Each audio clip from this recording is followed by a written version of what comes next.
Hello, I'm Gráinne McGarvey and I'm a marketer for IRP Commerce. Today I'm going to be discussing my top tips when writing an online press release.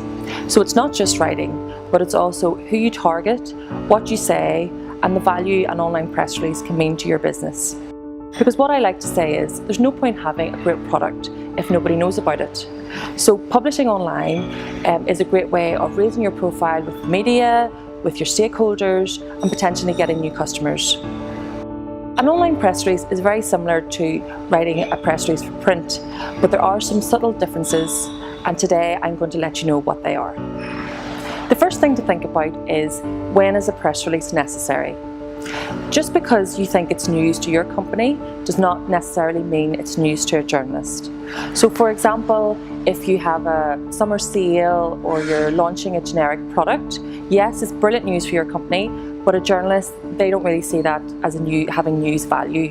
So what you really need to think about, before you construct your press release, if you've taken on new staff, or you've created the most amazing, revolutionary product, or you're serving your community, or you have a huge amount of investment, or you're giving money back to the community, that type of story would make a very good news story, and that's the type of thing you should be thinking about. But just more generic ideas really are, could be used for your company newsletter, but when you're sending out online, it's not something that is going to get picked up. Once you decide that you have news that will make a press release, the next thing you need to think about is your audience, because it can have an impact on what you say and how you say it. So for example, if you're pitching to a business journalist, they like to know about facts and figures. So how many jobs were created, what was the level of investment? Or if you're launching a tech product, they like to know about the mechanics, so the tech spec.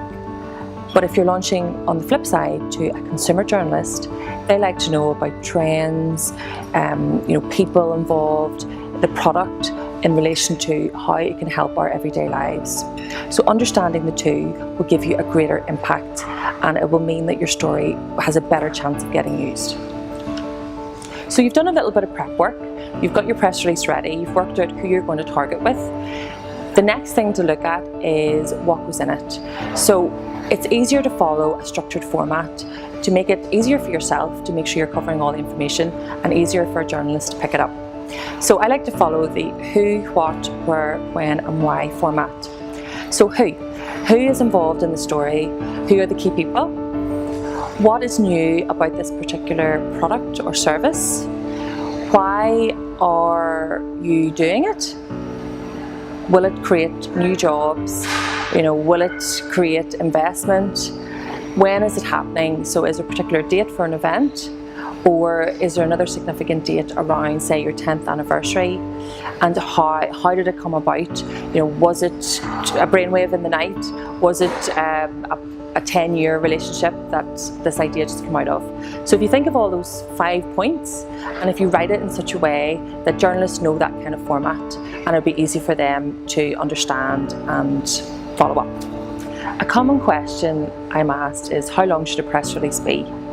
Well, when you're writing for print, you're quite restricted because they only have so much space in a paper. But when you're writing for online, you do have a lot more space. But this comes with a word of warning.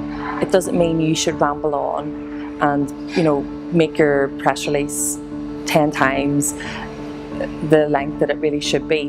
Because you know yourself, when you're reading something online, you do have quite a limited attention span. So just try and keep it within the 5 key points I talked about previously. And even though you have a bit more room to play with, still keep your most important points up top, and also include your contact details so that people can get in touch with you. They're very important pieces to remember, always at the bottom of your press release. So by now you have an amazing, all singing, all dancing press release, but very factual.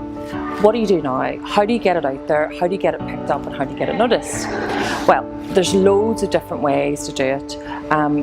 What I like to do is, if you know the particular audience when you've worked it out, who you're trying to target, find out who the news editor is, who the tech editor is, who the consumer editor is for those particular publications, and get their email addresses, send a personal email. I'm not a big fan of sending blanket emails out because I just don't really think they work. So if you find the particular person that you know has either covered a similar story or that's their area of expertise, get in touch with them, send them an email, and put the information in the body of an email. And then if you have a picture, attach the picture. Make sure you put your contact details on so they can get in touch with you if they need any extra information. Another way to do it is to send it out to generic business PR sites which are free, Business Wire, PR Newswire and PR Web. And the way they work is, if you put your press release up online and a journalist maybe would go onto those sites and you pick a particular topic, then if they're looking for information from a company in that particular sector, and if yours is there, it has happened to me before that they pick it up and they will get in touch with you. Social media, obviously it's exploded over the last couple of years. It wasn't there when I started, but now that's a good way, I find, to contact journalists. But my word of warning is, don't bombard them with tweets, and don't tag lots of journalists into one tweet that you have. Try and make it a bit more selective, and try and build up a relationship. Social media is brilliant for that. Don't just contact them when you're just looking at a story. Try and sort of build up a bit of rapport and make it so that you're actually a point of contact for them when they know that you will have good and useful information that they can use. And I guess if you're using an online press release, there are ways of optimizing your release. Your keywords, making sure that they rank highly in Google. I am a fan of individual, bespoke text for different places. So don't just send out one press release to everybody. Try and tailor it so that it's not just the same press release that's appearing on Google. So to round up what we talked about today, my top tips would be, make sure you do a little bit of prep work. So work out, if you've got a news story, who you're going to target with it, and then whenever you're writing it, keep it short and snappy. Don't go into reams of information. Make sure you have all the correct contact details and information in your press release, and just get it out there. It's just practice. I know a lot of people find it hard to start a press release or to know where to start, but my advice is just get it on paper, try and formulate it into a good structure and get it out there. I wouldn't advise contacting journalists after to see if they got it, because I have a lot of friends who are journalists and I know they find it very annoying. If it's a really good story, trust me, they will get in touch with you. And use the different channels out there. Use your social media, use your online presence to try and build up a good way of communicating with people. And the next one you put out there will be 100 times easier, and I look forward to reading all about it.